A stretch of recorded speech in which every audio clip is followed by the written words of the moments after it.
This is the Lone Crater YouTube. We hope this video helps. In this video, I will explain how to make frozen carrots. First, choose fresh, firm carrots that are free from blemishes.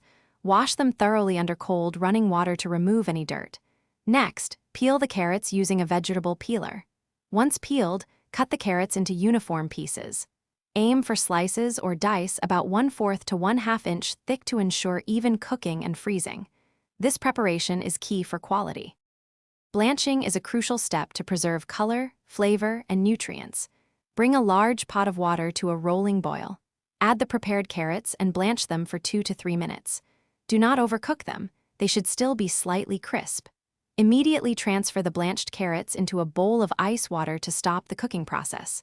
Let them cool completely for the same amount of time they blanched, then drain them very well. After blanching and cooling, it's time to freeze.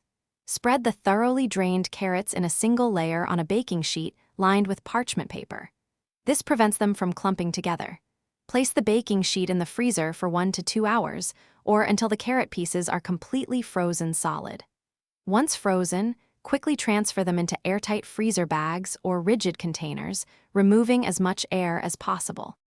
Properly stored frozen carrots can maintain their quality for 10 to 12 months.